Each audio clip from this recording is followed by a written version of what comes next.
tertemiz duygularla seni sevdiğim için bana köylü diyorsun. Ben köylüyüm sevgilim, yalan yeminle aldatıp ihanet etmediğim için bana köylü diyorsun. Ben köylüyüm sevgilim. Benim kalbim tertemiz duygularla doludur. Benim aşkım gerçek olan sevgilerle kurulur. Yaşantıma ters düşer, bende ihanet yoktur. Ben köylüyüm, ben köylüyüm, ben köylüyüm sevgilim.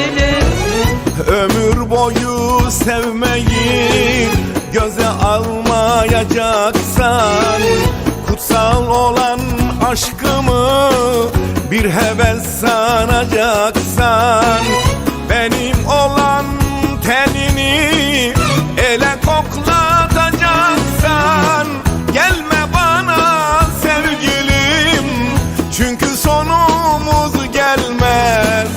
Çünkü benim sevdiğime yabancı el dokunamaz. Ben köylüyüm sevgilim.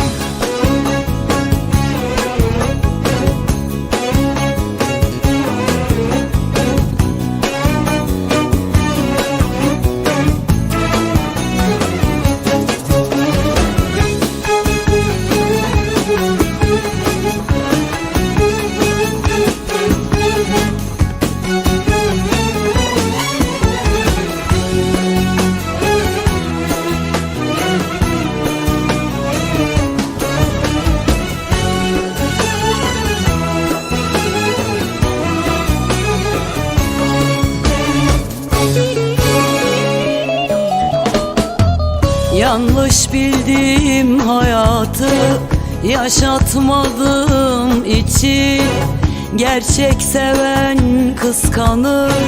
Elden kıskandığım için yabancı kollarda seni avutmadığım için bana köylü diyorsun.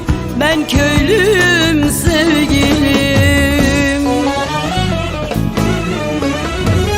Benim kalbim tertemiz duygularla doludur. Benim aşkım gerçek olan sevgilerle kurulur. Yaşantıma ters düşer, bende ihanet yoktur. Ben köylüyüm, ben köylüyüm, ben köylüyüm sevgilim.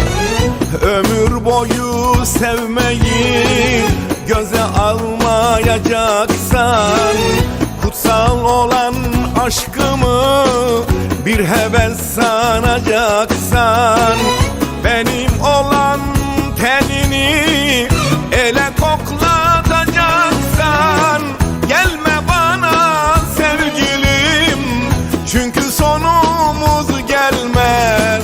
Çünkü benim sevdiğime yabancı el dokunamaz. Ben köylüyüm sevgilim.